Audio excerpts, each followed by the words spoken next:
Hey, good morning, friends. Mark Holmes here with my buddy Cowboy Joe Boo. And as always, thank you guys for watching, commenting, and subscribing to the Joe Boo Sports Report. Without you guys, this literally does not work.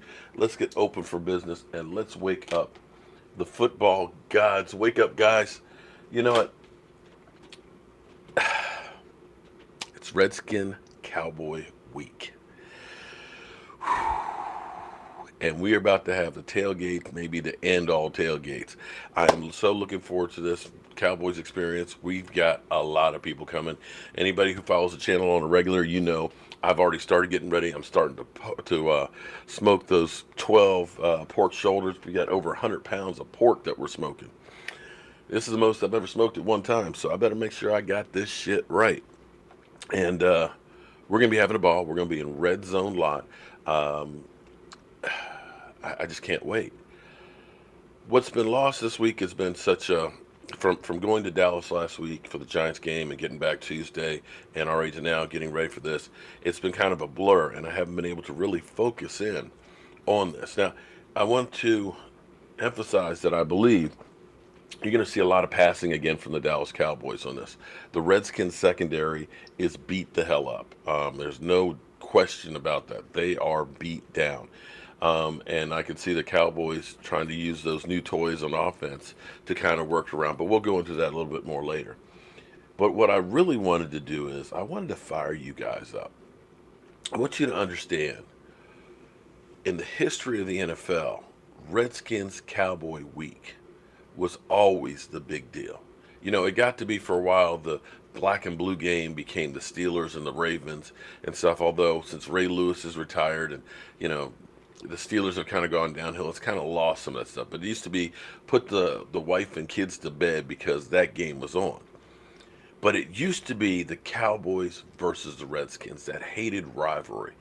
And I honestly miss that. I've talked to Doc Walker before because I remember how it used to be that the Cowboys and Redskins, they were playing for chances to go to the playoffs or Super Bowls and things like that, that you had to go through each other. And it literally was war. And there was true hate out there.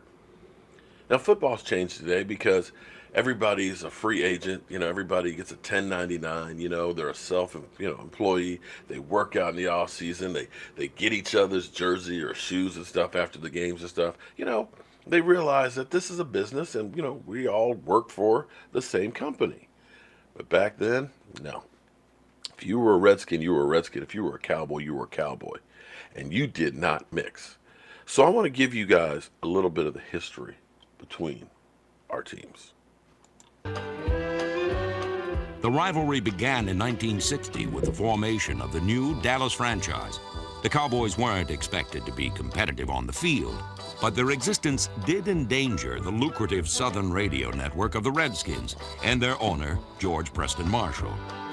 To keep Dallas from disrupting his broadcasting empire, Marshall refused to vote them into the league. Such stubbornness almost cost Marshall his beloved team fight song.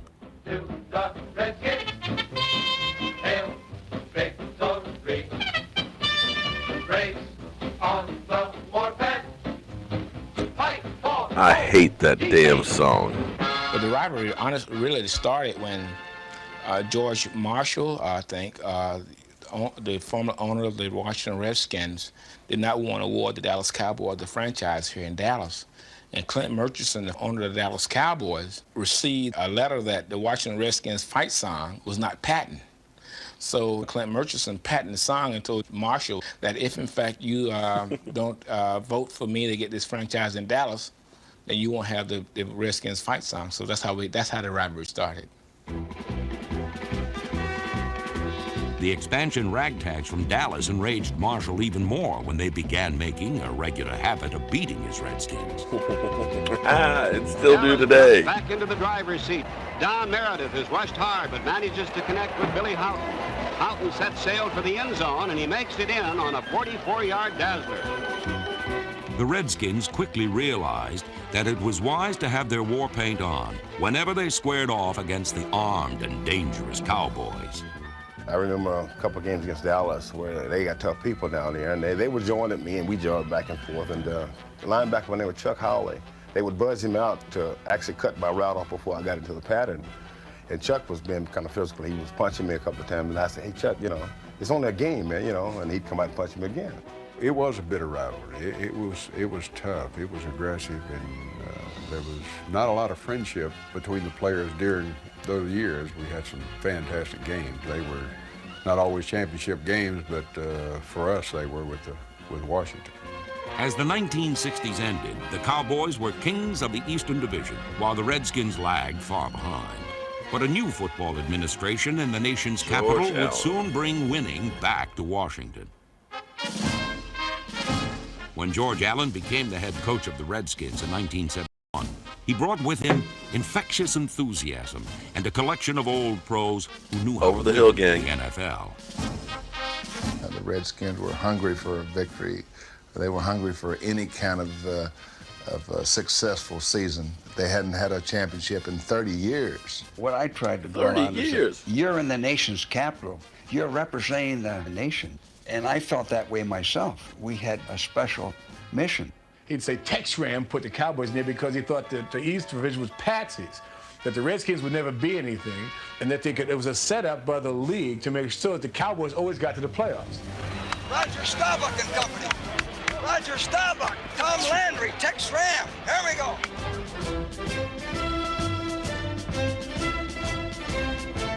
The fact that Dallas was so good, they had won the division 5 straight years, and I remember making the statement that if we can't beat Dallas, there's no sense in issuing the equipment.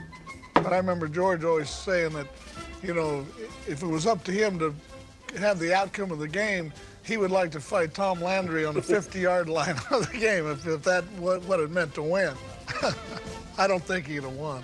Go hard, go hard, go hard. Okay, that's the way to find daylight. That's the way to find daylight. Okay, that's Tom Landry, Polar their opposite. practice field, there's some apartment buildings nearby. They had the police clear the apartments. They were sure George had spies everywhere. Boy, that's the way to go. He made up all these goofy stories, got us to hate the Cowboys. The Cowboys, we were just the Redskins, you know what I mean? We meant nothing to them.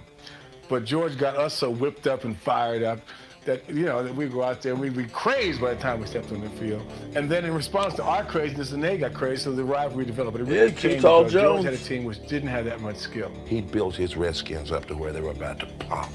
And they were so emotionally high, buddy, that if you walked in that stadium, you better have your guns on because they were coming after you. It was, I'm telling you, I might say I hated him, but he had his boys ready to play.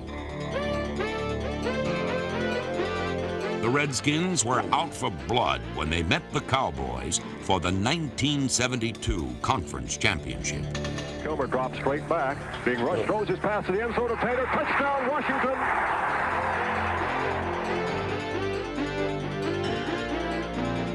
Die, you dogs, die! Die, you yellow dogs!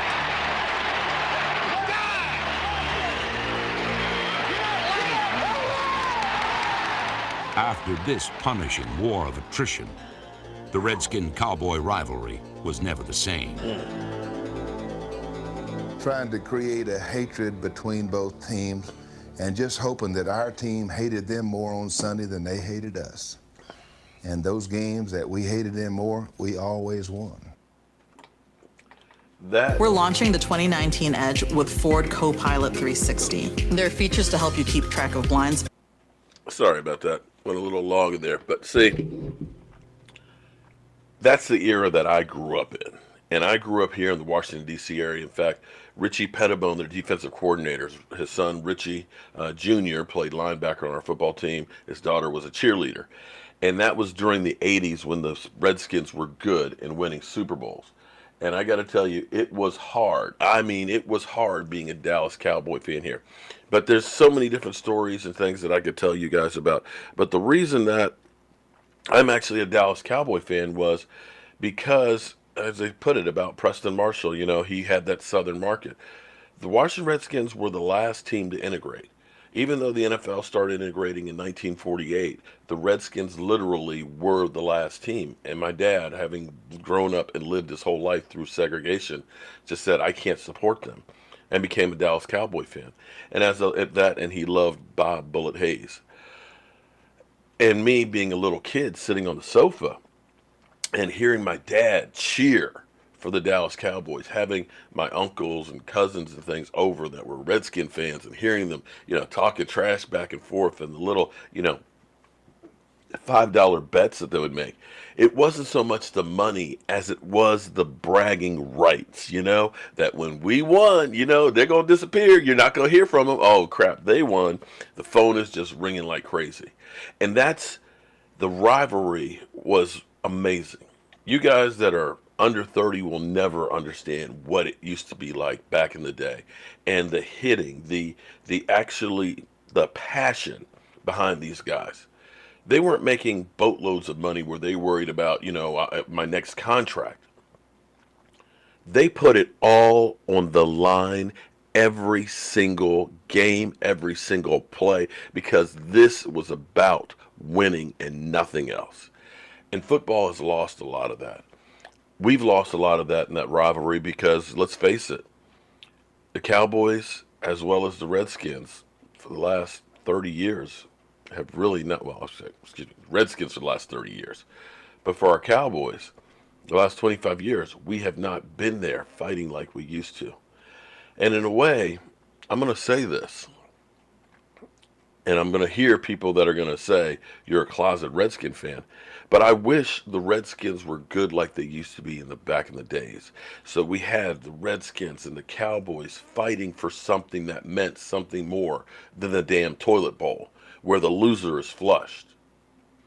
It's the thing I like right now about the Eagles. The Eagles have been good. The Cowboys are rising and trying to take what's theirs.